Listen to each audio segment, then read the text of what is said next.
Welcome to the State of the Nation. We finally tracked down one of South Africa's veteran politicians, and certainly a guy who has seen it all, and that is Mr. Athol Trollip from ActionSA down in the Eastern Cape. Athol, welcome to a chilly Johannesburg. Mark, thanks very much for having me here in your studio, and thanks for organizing an amazing breakfast today where I think you handled some very topical subjects and very well, and I think South Africa needs debates more like that, more debates like that. I must admit, I felt a little bit like I was the parent at a school party, at a kid's party, you know, Yeah. a bunch of 10-year-olds, and one wouldn't speak to this one, and this one's... So, yeah, if you haven't watched what went on at our breakfast, it's worth watching, and the story that we're covering, of course, is this budding coalition agreement meeting that's taking place, which should lead to a little bit more of a structured coalition. Because, ladies and gentlemen, please understand this, coalitions are the future of South Africa.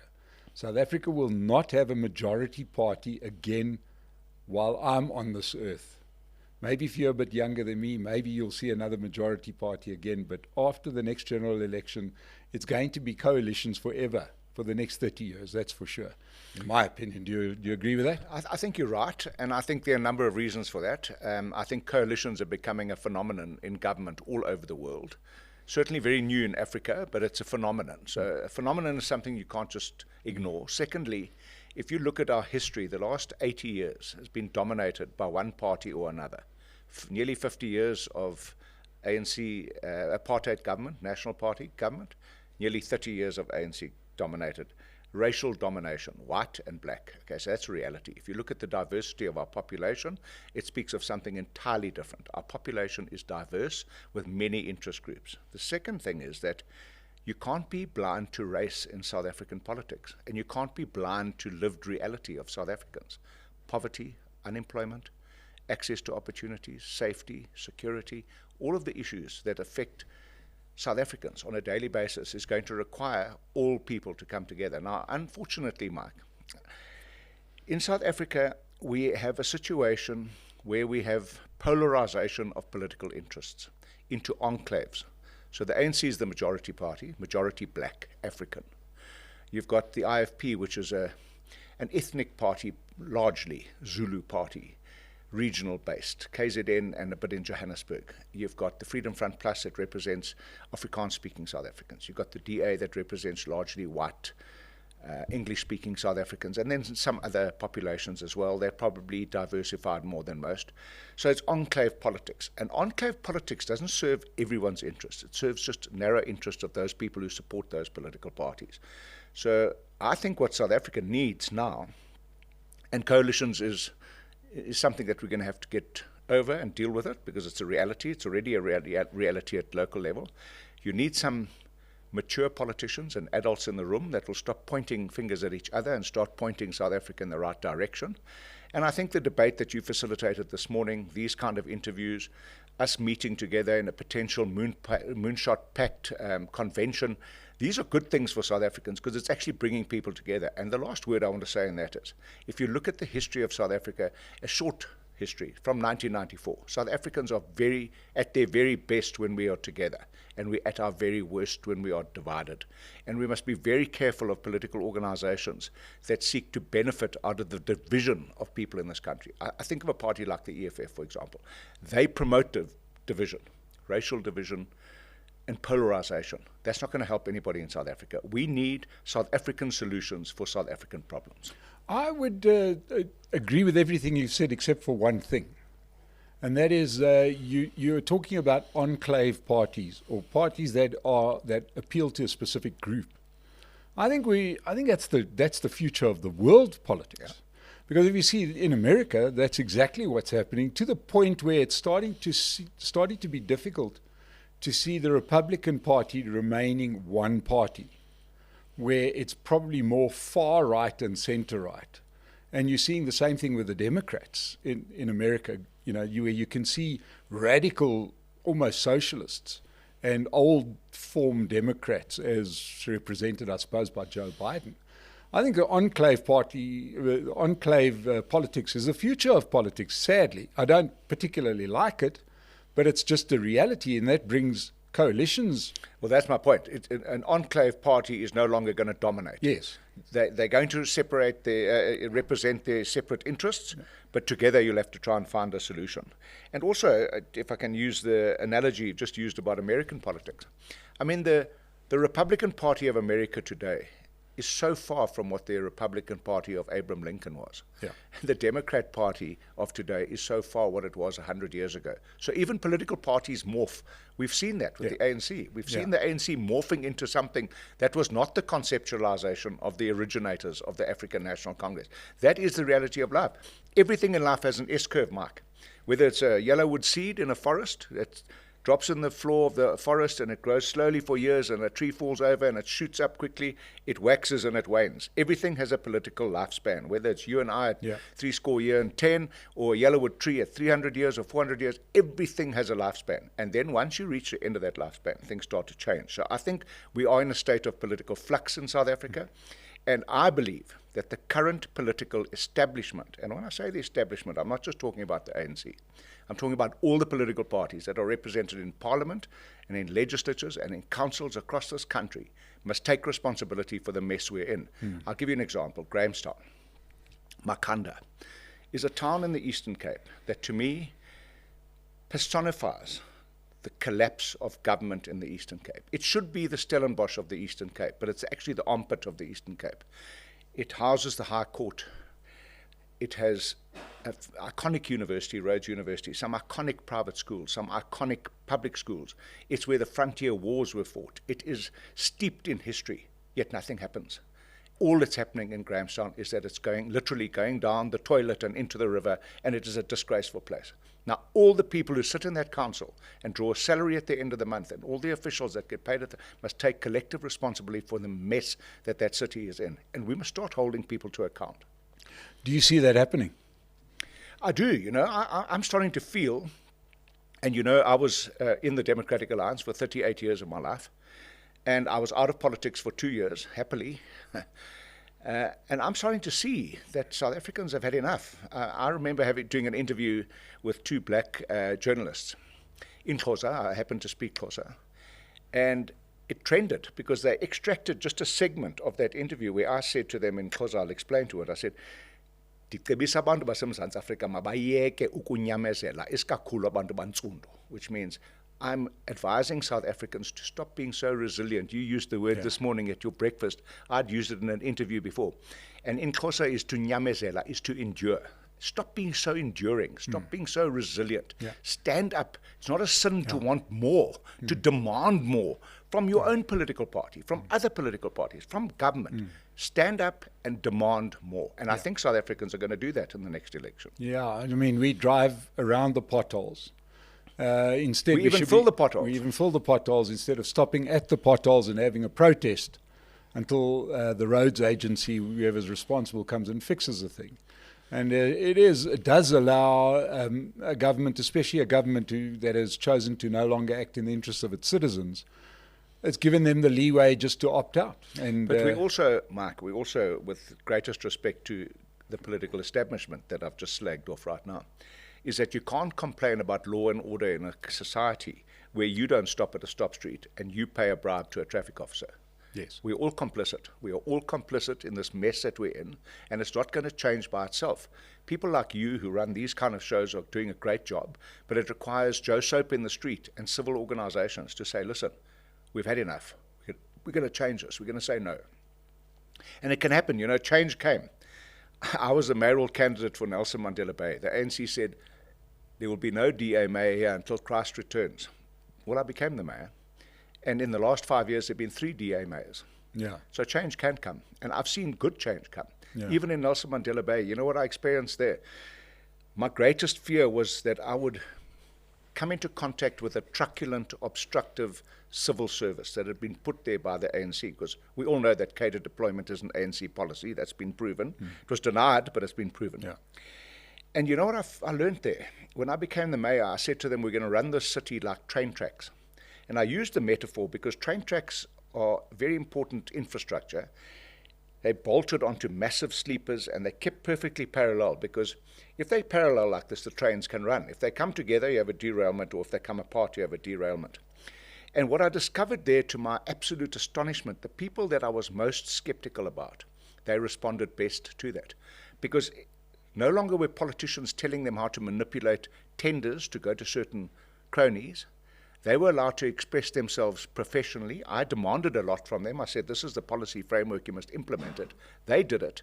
Those professionals are also middle-class South Africans. They live in suburbs. They want a better life. Not all of them do, but others aspired to have better life, better education.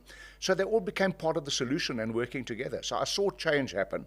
I believe that change can happen in South Africa, but it's going to need, you know, the old cliched word of a paradigm shift. Stop enduring, stop being resilient, stop being accepting. Say, no, we don't accept anymore. I'm not going to accept this education. I'm not going to accept that SATU is not in the classroom when it's payday. I want my kids to be taught every day, all day, when they're supposed to be at school. And we need to say, SATU, not in the classroom. You're a teacher union representative representing teachers' affairs, not children's affairs. And once you allow that cross-pollination or stepping from one track to the other, that's where the real problems come. So you got in a coalition as well, back was in 2016. But yet, despite almost an immediate improvement in the quality of things in the Eastern Cape, the coalition couldn't hold. Yeah, look, I learned a lot of things there, and I must take some responsibility. A journalist asked me just before I came here. She said, you've got a reputation of being hard line, that you're a no-nonsense kind of guy. And I said, yeah, I accept that, and I take pride in that. I had a coalition, unlike Herman, where I had a majority coalition. I didn't have to cooperate with the EFF, but the EFF quickly said they wanted to cut the throat of whiteness. Yes. And they were going to show the DA for being arrogant because we wouldn't support them on expropriation without compensation. So we'll cut Trollip's throat. They tried that 6 times with the ANC and one of our own coalition partners, the UDM. After 6 weeks in government, they stopped voting with us. And I'd said to the people of Nelson Mandela Bay, my first promise was that I'd stop corruption. Now, I said that intentionally because I didn't say I was going to try and limit corruption. I said I'm going to stop corruption. And when my deputy mayor was corrupt, I couldn't turn a blind eye, even if it meant ultimately that he would vote against us. But ironically, it wasn't the UDM or the ANC or the EFF wanting to cut the throat of whiteness. What eventually got rid of that government was one of our own DA councillors folded their arms and didn't vote, abstained from voting. Now, this is where the real problem in politics is. There's a lot of talk about pala pala and the dollars in a couch. Who would keep an undisclosed amount of millions of dollars in a couch and not in a bank account if they weren't dirty? That's the question. So what is happening in this country is that dirty money is finding its way from couches into boots of motor cars and into brown envelopes and into municipalities where people can be bought to abstain from voting, to make a government fall so that somebody else can get in and serve your own interests. We've seen it in Johannesburg with 2 proxy mayors. Yeah. We're seeing it right now in Nelson Mandela Bay, where there's a proxy mayor from a party that's got 3 seats. The party's divided down the middle. They're caught with each other, but those 3 seats, he's now the mayor. And he terms himself the new boss in town. As long as you have that situation, we're going to have unstable local government. So that doesn't mean coalitions can't work. What it does mean is we need to learn from our experiences at local government and not repeat the same mistakes at national government. And I think we've gone through an important time of trialing local government. We've never had, coalitions before. So we're best to trial something before the main game. The main game is 2024. For the first time, the ANC is vulnerable. They can be brought below 50%, and we can have a change in government. You can't be, trialing it in 2024. So let's rather trial it here, sort the wheat from the chaff, identify who you can work with, who you can trust. And then obviously, you mentioned Corné Mulder this morning. You called him the adult in the room. Any negotiations are going to require adults in the room. And somebody said, can you work with this person and that person? I said, I'm going to have to. Nelson Mandela had to work with F.W. de Klerk. The man and his party had put him in jail. They worked together. They came up with a solution that delivered a post-liberation South Africa. That was a wonderful time. We were the darling of the world. Now nobody wants to invest in South Africa. Nobody cares about South Africa. Nobody trusts that the water that comes out of the tap won't make you sick. And we really are in the doldrums. But I think we can turn around that situation quite quickly if some leadership starts emerging. Now, there's a couple of things that are apparent. One is that the ANC hasn't allowed for leadership to develop within the ANC. If you look at their current crop of ministers, their current crop of people, even in their NEC and even in their top 6 or 7, whatever they call it, it's hardly what you'd call a showcase of great talent. There's a lot of over-the-hill people in there. There's a lot of people that have proven criminals, Nomvula Makanyane and a few other people. So it's not exactly, they killed off the youth league, so there's no real feeder of leaders. And their message is becoming a lot less appealing to urban voters. So it's hardly likely that their poll in the urban areas is going to increase. Am I reading that correctly? Certainly that's the case in Gauteng. It's certainly not going to increase. The ANC are on a hiding to nothing. They've constricted themselves by not holding people to account. Yeah. And the reason why they don't hold people to account, let me give you some examples of people who have been held to account but haven't. Angie Motshekga, she's the Minister of Education, Basic Education. We spend more money per capita on education in this country than any other developing nation in the world, yet the outcomes are the worst. Matric pass rate's 30%. We've got the highest attrition rate ever before. She's been the minister for over 10 years. She should have been fired a long time ago. She hasn't been fired. Bheki Cele, Commissioner of Police, found to be corrupt with purchases of buildings, appointed by Jacob Zuma. Cyril Ramaphosa termed Jacob Zuma's 9 years in power as 9 wasted years. What did he do when he came? He's been there for 6 years, 6 wasted years. He reappointed Bheki Cele. Look at our crime stats. Any minister in any self-respecting country anywhere else in the world who was responsible for those kind of crime statistics would have been fired long ago. And in fact, if they had any kind of moral backbone, they would have resigned. So nobody in the ANC is prepared to hold anyone's feet to the fire. Why, Mike? Because Jacob Zuma said it a long time ago. He said, I'm not going down alone. They all have skeletons. Yeah. Batabile Dlamini Zuma said, we've all got... No, not Batabile Dlamini. Yeah. She said, we've all got small Anyana skeletons. Yeah. And, you know, corruption, if you're in for a penny, you're in for a pound. Yeah. It's like pulling a thread on a jersey. You pull the thread, you pull the whole jersey off. And that's why the ANC has constricted itself, because no one is prepared to act against anybody. Nobody holds anybody to account. So the standards dip, mediocrity becomes the order of the day, and they're all covering for each other. And we can't sustain that in South Africa. That's why I'm excited to be back in politics. I really was happy out of politics, I must tell you. It takes it out of you. And it was traumatic for me to leave the DA. I committed a long time of my life to the DA. And I'd found peace. I was back in agriculture. I was working with commercial citrus growers, black farmers that were doing well. And Herman Mashaba came and knocked on my door and he said, Athol, I want you to come and help me fix South Africa and fix the Eastern Cape. And after a long meeting, I said, good luck, strength to your arm, but I've had enough. And his retort to me was, have you done enough? Now, I've never been asked a question like that. And upon reflection, our province, where I come from, is broken. Our country is broken. So clearly I haven't done enough. I've still got oxygen in me and life in me. I'm going to do as much as I can. I'm not just going to think that it's going to come right by itself. I am doing something while I can do something.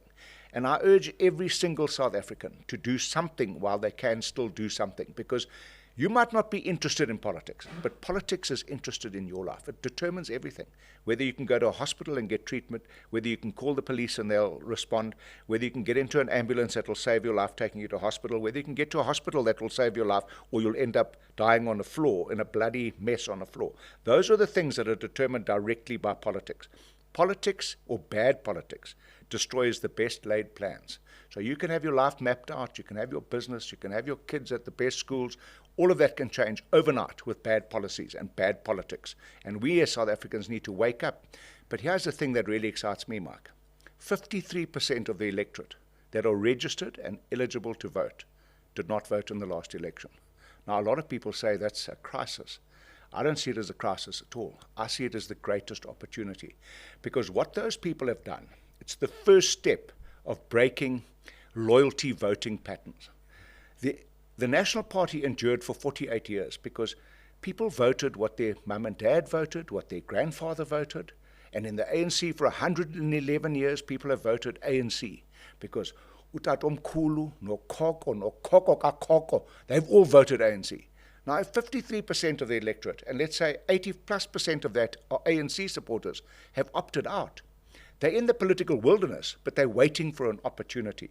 Now's the time for political parties that have got the future of South Africa in their vision to offer those people something, to re-engage them in politics. And that's what I think is going to make 2024 very, very interesting. Nobody debates anymore whether the ANC can fix Eskom or fix South Africa.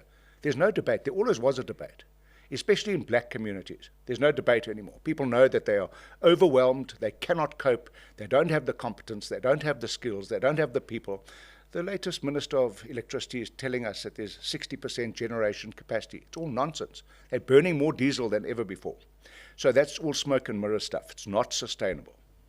Yeah. Now, when you said everybody must do something, at very least what everybody can do is make sure that you're registered to vote and vote. Every vote is going to make a difference in the next election. And that's, I think, a message to start with, to any voter that feels, I don't really like any of these parties. Hold your nose, vote for one party. Understand that if you don't vote, you're voting for the incumbents. They're the people best served by your non-vote. Well, Mike, in life you've got to pick a side. Yeah. There's nothing worse than a fence sitter or somebody that doesn't have a side. You've got to pick a side. I mean, you've got to have a dog in the fight. When South Africa plays against Australia, if you're South African, you must support South Africa.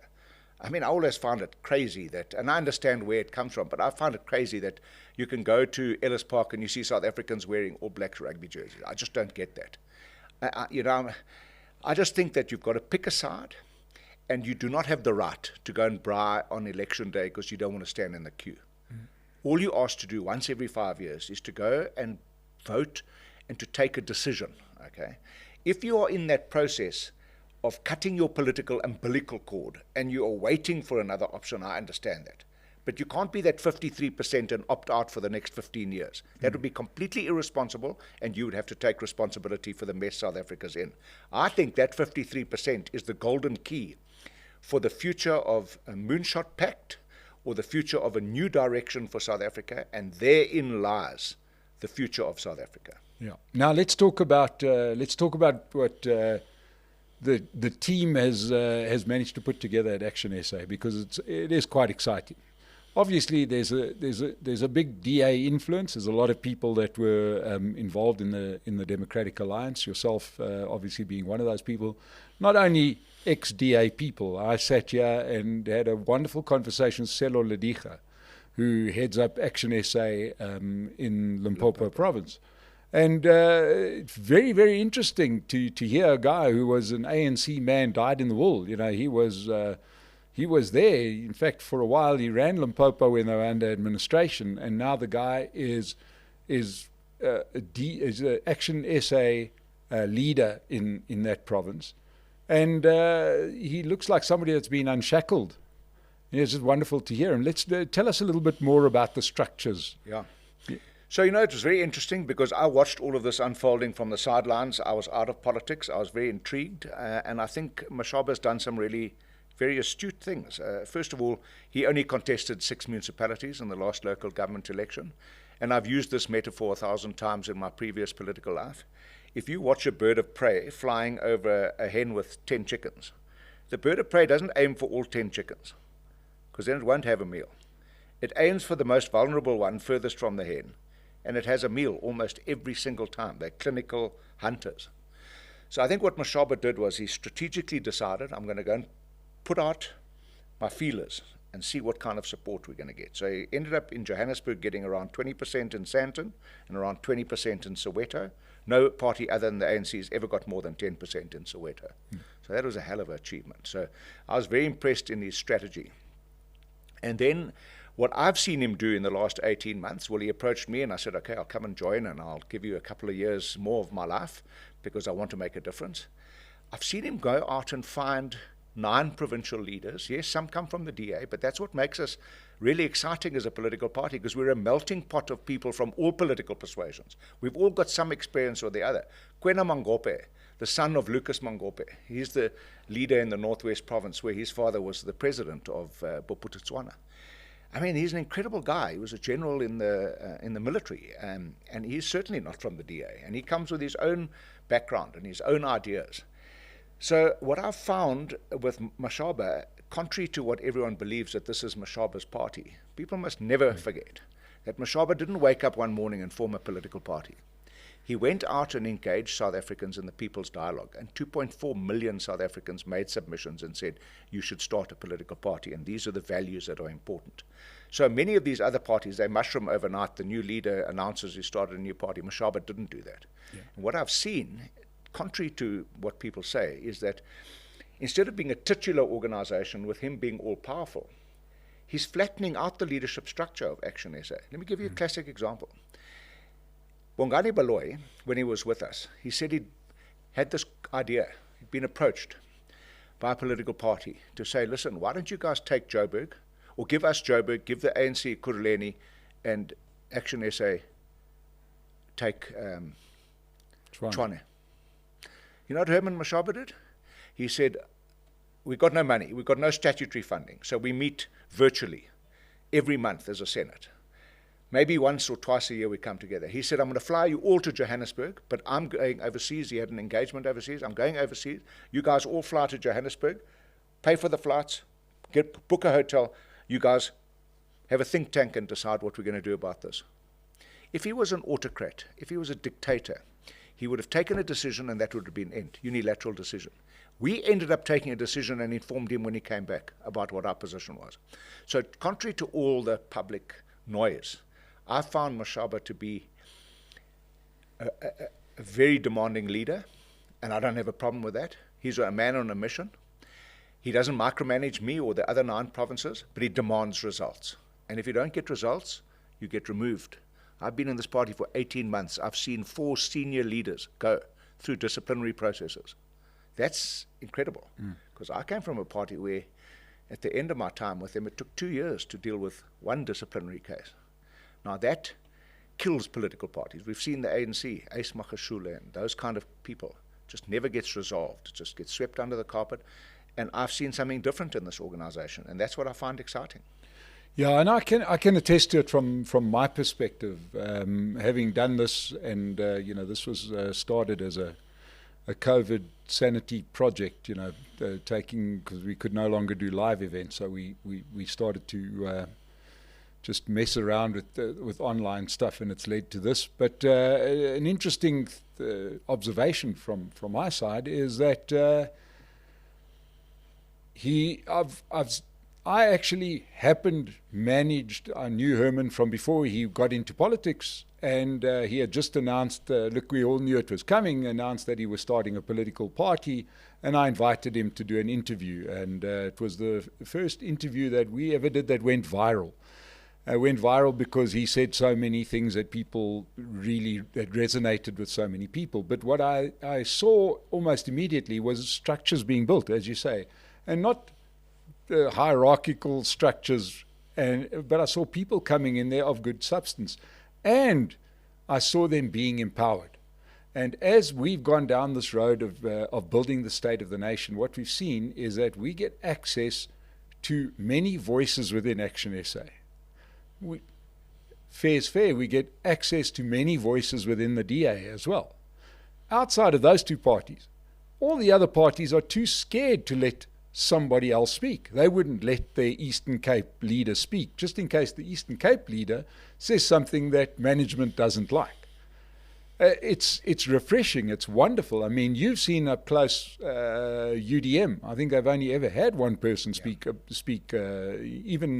Even your nemesis deputy mayor, who became mayor for a short period of time, I don't think he ever said gave any interviews. I find that really refreshing. I come from a DA background. Okay, so my background was DA, DP, PFP. And I know where we were in 1994. Yeah. We were nearly obliterated. And I knew what it cost to grow the party to where it is now. I was part of it. It required a lot of volunteerism and for free commitment. Now, I've seen that in ActionSA. I'll give you an example. So I joined them in the middle of February, and I was still working on a consultancy basis until the end of February. And I said to Herman, I'll start on the 1st of March. And he said, that's fine, start on the 1st of March. Until August that year, I had no budget. No budget. And my job was to build structures in the province. And the people I found on social media and word of mouth, they have just committed themselves completely. No money. In August, we started to get a little budget, and I mean, the budget is a drop in the ocean, but it's growing. Each month, we get a little bit more. People get more capacitated. I get an extra staff member. I didn't have any staff members. Then I had a media officer. Then I had a campaign person. So what I've seen is that kind of commitment that requires volunteerism.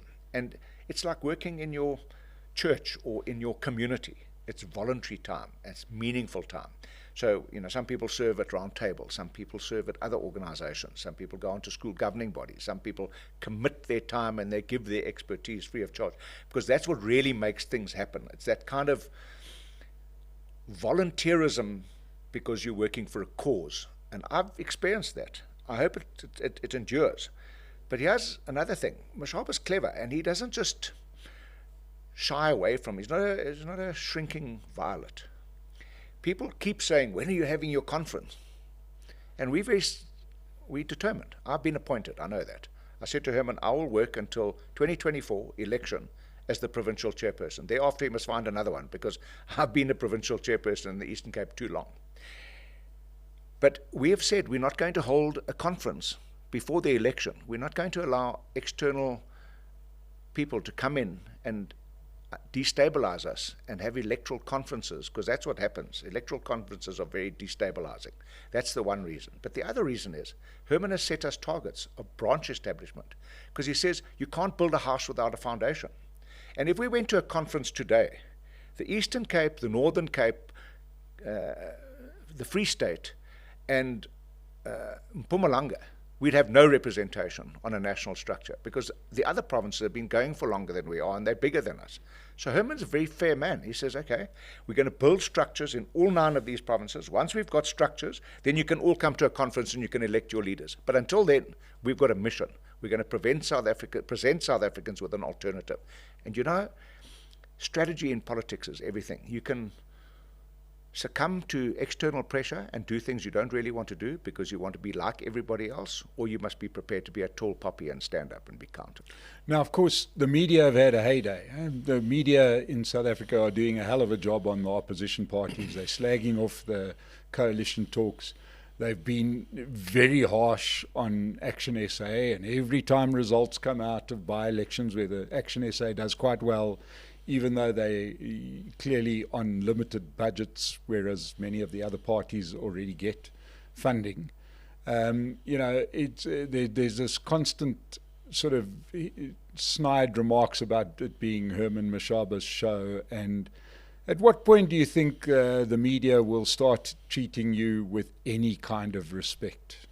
Well, I think respect's earned in politics. I must say that. I do think we've had a fair shake at the can, actually. For a fledgling new party, we've got nothing to show in Parliament. We don't have the opportunity to speak in Parliament. So I think we've had a reasonably good shake. It does help having a guy like Mashaba because he attracts attention. So I think we'll earn our stripes in the forthcoming election. But I think we've done well in by-elections. I remember contesting a by-election in KwaNobuhle in Nelson Mandela Bay. I mean, that's an ANC stronghold. We got 8%. There are parties there like the PAC. It used to be a stronghold of the PAC, or a hotbed of the PAC. The UDM and other existing black African parties, so to speak, they got less than 1%. We got 8%. So everyone said, they haven't done well, 8%. Even in the DA. I've got people that talk to me from the DA, can't have an association with the party for 38 years and not still have friendships. I remember I got some information that said, Trollip said they were going to do well, they were going to win. Of course, you're going to contest to win, but you're going to win some, you'll lose some. And they said, only got 8%. And one of my former colleagues said, well, we only got 1.7% once upon a time. 8% was significant. Yeah. But here's the thing that's going to happen in this country is that people are going to wake up to something new that's going to surprise them. Yes. A lot of people, our political opponents, and even some of the media, they refer to us as a small party. Well, we're a small party because we only contested 6 municipalities. When we contest 9 provinces, they're going to see that we might be a new party, but we're not a small party. And the media, you know, you said something at breakfast this morning, and I want to commend you.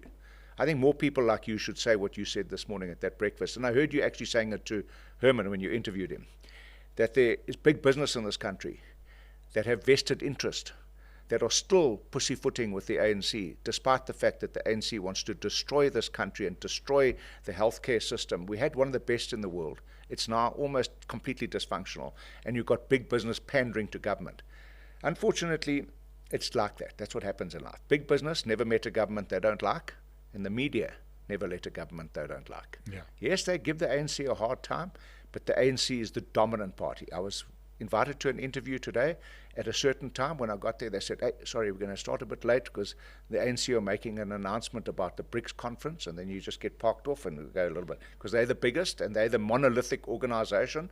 But things change, you know. Today you're the monolithic big organization, tomorrow you are a government and somebody else is there. Now, Athol, I just want to sort of just delve into one last thing. You've seen a few things happen, you know. You've been around the block, and we are where we are now. We've got clearly, you know, it's something that has happened every country, not just in Africa, every liberated country from African countries, but people miss this. The same thing happened in Mexico, the same thing happened in India. A liberation party gets a hell of a dividend, and it usually lasts about 30 years. And then it descends into corruption, and it descends into this, because they're not a political party, they're a liberation movement. There's a difference. I mean, you know, the one thing that historians will note was that Nelson Mandela refused to turn his liberation movement into a political party, and now they're reaping that particular whirlwind. That was a conscious decision not to make the ANC into a political party. And the difference is, the one is almost a military type structure. The other is an open, contested, best man for a job, fire bad people, hire good people, as we would run almost a business. So they are heading down the road to their ultimate destruction. That's, you know, that's not just hope. I think the signs are there. Whether it happens in 2024 or 2029 is the only question. Now, this coalition that's being formed now, it's going to have some serious implications. And one of the serious implications could be that if you are not aligned in the doomsday coalition between the ANC and the EFF, some of those parties, or you're not in this other one, which I refuse to use that word, moonshot pact. It's the worst term I've ever heard in my life, but the pact of, let's call it the rainbow coalition on this side. What happens to those parties in the middle? Okay, if I may just take the liberty to say, it wasn't only Mandela, President Mandela, who refused to transition his party into a modern-day political party. Even Cyril Ramaphosa went on record after his second election, where he said his responsibility is to save the ANC, not South Africa. Now, to me, that defined the fact that he is riding that horse to death, okay, at the expense of the country. So I think, if I can use, I agree with you, the Moonshot Pact is not a kind of name that South Africans even understand, but it was Kennedy's obsession of going to the moon. Now, Mike, if you want to go to the moon, you've got to have a vessel that is capable of going to the moon. It's got to be fueled and strong enough to take you to the moon. Otherwise, you're going to shoot for the moon, you're going to land in the stars and end up in the ocean, and people are going to die. That's the reality. So my first concern is, there are not enough political parties that have bought in or have even been invited to come into this coalition pact. And I think that that's going to be a weakness, because even if you believe as an individual party that that party doesn't fit here, you don't have the right to make that choice. Invite them to come to the deliberations, where you deliberate about what kind of government we want to put together, what the basic values and principles are going to be, what the program of government is going to be. And if you can't align with that, then move on. Go and align with somebody else. Because if you restrict who the invitations are going to, it's going to end up being a country club, and you might not have the vessel or the fuel to take you to the moon. okay, and back safely. And then it becomes a waste of time, a futile exercise. So what I believe is going to have to happen is that we're going to have to continue putting pressure on all the people participating to bring enough people together to get 50% plus one. Because if you don't have that, it's not going to fly.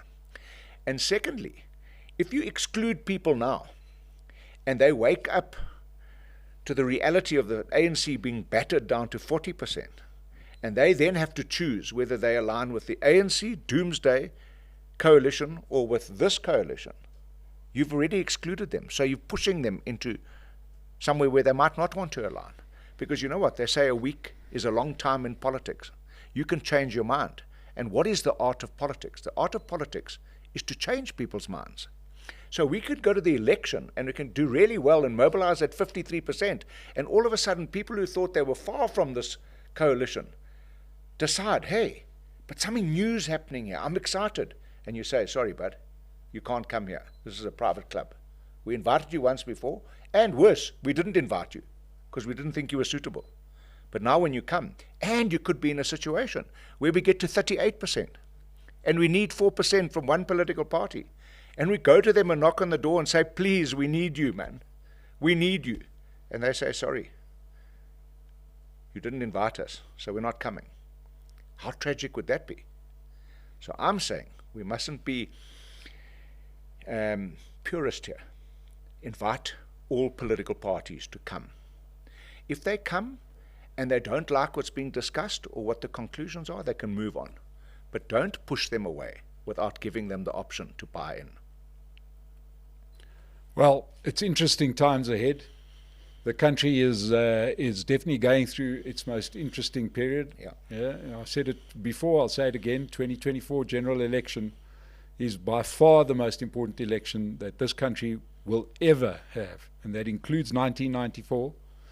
We were riding a wave back then. It was pretty easy to see where the country was going to go. This time it's not so clear.